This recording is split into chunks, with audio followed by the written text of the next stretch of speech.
یہی ہے کہ یہاں پر آئیں گے نا تو انشاءاللہ سیکھیں گے. یہ بھی ایک علم کا ذریعہ ہے. کیا یہ بھی ایک علم کا ذریعہ ہے. اگر ہم یہاں پر آئیں گے سیکھیں گے اور سنیں گے نا تو کل بروز قیامت ہمارے علم حاصل کرنے والوں میں شمار ہو جائے گا. انشاءاللہ ایک دو مسئلے جو مجھ سے کسی نے پوچھے تھے پہلے ابھی قربانی کے حوالے سے تو میں نے کہا انشاءاللہ میں دیکھ کر بتا دوں گا. یہ آج الحمدللہ یہ قربانی کا دور چل رہا ہے. قربانی سارے کریں گے. اللہ تعالیٰ ہمیں بھی قربانی کرنے کی توفیق نصیب فرمائے. حضور علیہ السلام نے فرمایا جو قربانی کرتا ہے تو اس کو ہر بال کے عوض جو ہے اس کو نیکی عمل کرے. اور اس قربانی کرنے کا جو ہے نا زمین پر خون گرنے سے پہلے اللہ تعالیٰ اس کو جو ہے مغفرت فرما دیتا ہے. قربانی کے حضور علیہ السلام نے فرمایا جو استطاعت رکھے قربانی کی اور وہ قربانی نہ کرے اس کو چاہیے کہ ہمارے عیدگاہ کے قریب لائے.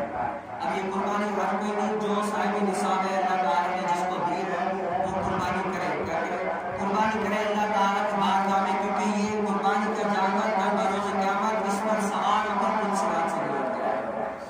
تو جس کو اللہ تعالیٰ نے توفیق دی حالیہ میں جو قربانی جس پر واجب ہوتی ہے نا وہ رقم کہتے ہیں کہ 52.5 تولہ چاندی ہو یا 63,000 کی مالیت اس کے پاس ہو.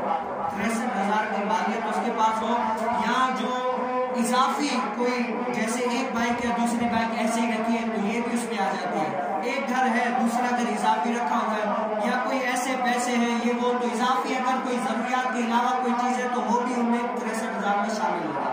اگر کسی کے پاس 63,000 روپے جتنی مالیت ہے تو اس پر قربانی کیا واجب ہے.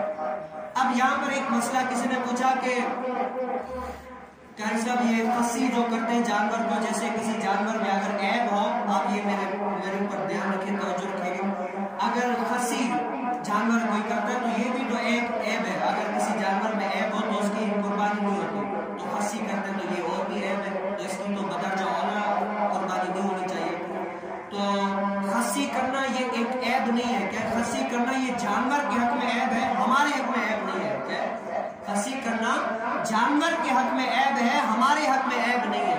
کیونکہ خصی کرنے سے جو ہے نا اس بکرے کے گوشت میں بدبو نہیں ہوتی. کیا ہے بدبو نہیں ہوتی اور وہ جو ہے نا اور فربا ہوتا ہے, موٹا ہوتا ہے, تر و تازہ ہوتا ہے. اسی لیے خصی کی جو ہے نا قربانی جائز ہے اور حضور علیہ السلام نے خود خصی کی جو ہے نا مینڈا یا بکرے جو ہے نا اس کی قربانی کی ہے.